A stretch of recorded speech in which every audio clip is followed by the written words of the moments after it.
नमस्कार, मैं हूं विपुल और आप देख रहे हैं डेमोक्रेसी एक्सप्रेस।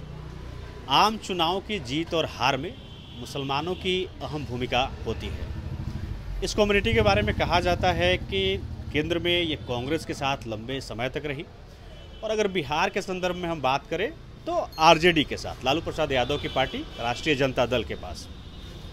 2024 का लोकसभा चुनाव धीरे धीरे करीब आ रहा है। हम अलग अलग जगहों पर जा रहे हैं, अलग अलग लोगों से बात कर रहे हैं और ये जानने की कोशिश कर रहे हैं कि आने वाले लोकसभा चुनाव को लेकर के उनका मूड क्या है। आज हम राजधानी पटना के मुसलमानों से बात करेंगे और ये जानने की कोशिश करेंगे कि आगामी लोकसभा चुनाव जो 2024 में होना है उससे लेकर के ये क्या सोच रहे हैं। सर, आप अपना नाम बताइएगा। मेरा मुश्ताक राहत नाम हुआ, मैं इंसाफ एक्सप्रेस बिहार का प्रेसिडेंट। तो आने वाले लोकसभा चुनाव को लेकर के क्या मूड है इस बार? देखिए, जहाँ तक आम मुसलमानों का मूड है तो हम ये जानते हैं कि मुसलमान नेगेटिव वोट करता है, जिसका पिछले 74-75 साल में खमियाजा मुसलमान को उठाना पड़ गया। नेगेटिव मतलब क्या? नेगेटिव मतलब देश के विकास में मुसलमान वोट नहीं देता है। क्या बात कर रहे हैं आप? मुसलमान का बस एक ही मकसद होता है, बीजेपी हटाओ अभियान में शामिल होता है मुसलमान। और मुसलमान को इस तरह से मानसिक गुलाम बना दिया है ये तथाकथित सेकुलर पार्टियों ने कि वो अपने भाषण में बोलता है वो कि मुसलमान कब्रिस्तान में जाना पसंद करेगा लेकिन भाजपा में नहीं जाएगा। तो मेरा ये कहना है कि मुसलमान भाजपा में नहीं जाएगा।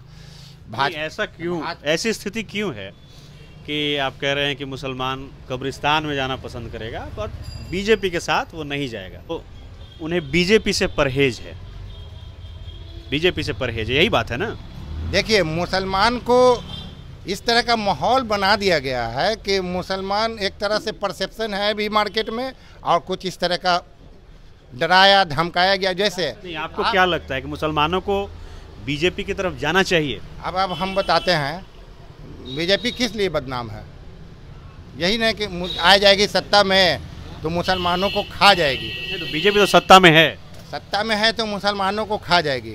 क्या कांग्रेस पार्टी ने क्या किया है?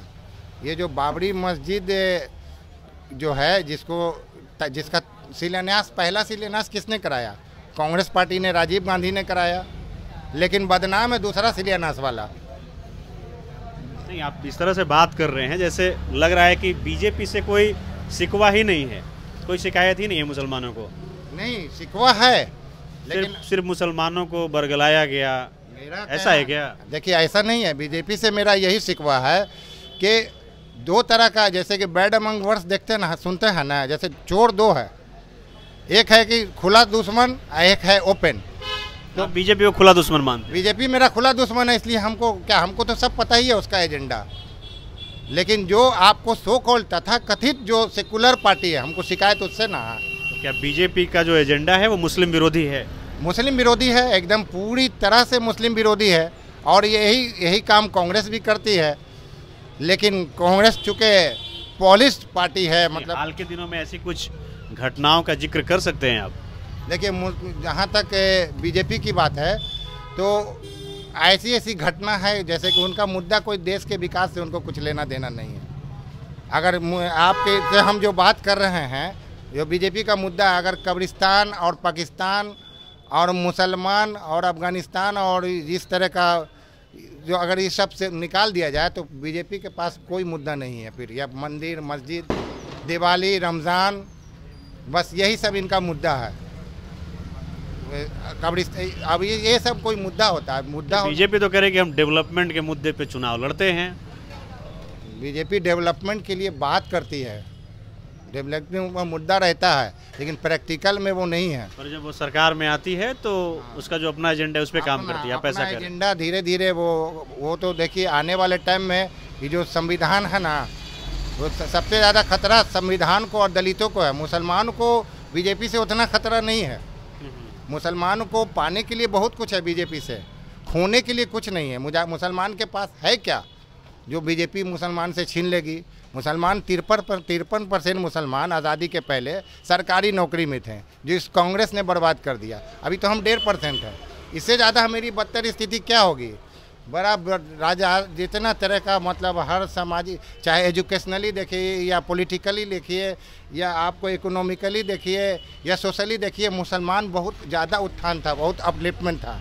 पिछले 74-75 साल में कांग्रेस ने तो बर्बाद कर दिया। बिहार में आप लोग किसके साथ हैं? बिहार में हम लोग, जहाँ मेरी इंडिविजुअल की बात है तो मैं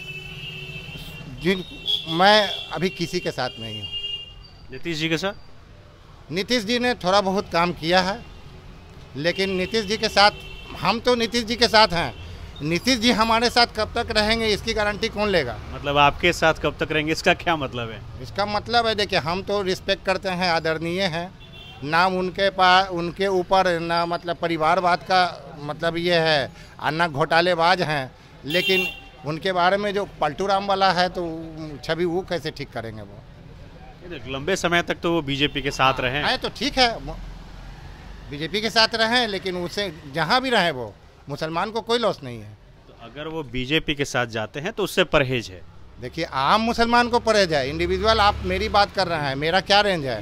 क्या मैं मुसलमानों का प्रतिनिधि हूँ? मुसलमानों का नहीं। तो आपको परहेज नहीं है? हमको परहेज नहीं है। इंडिविजुअल इनफरादी तौर पे देखिएगा, इंडिविजुअली हमको कोई परहेज नहीं है, हमको बीजेपी से भी परहेज नहीं है। हमको तो BJP is better than Congress बहुत मामले में। मतलब एक बिहार का मुसलमान कह रहा है कि बीजेपी कांग्रेस से बेहतर पार्टी है। आप यही कह रहे थे ना? मुसलमान नहीं कह रहा। नहीं, बिहार का एक मुसलमान, आम मुसलमान नेगेटिव वोट करता है। आम मुसलमान की जब बात कीजिएगा तो आम मुसलमान बीजेपी को वोट नहीं देगा।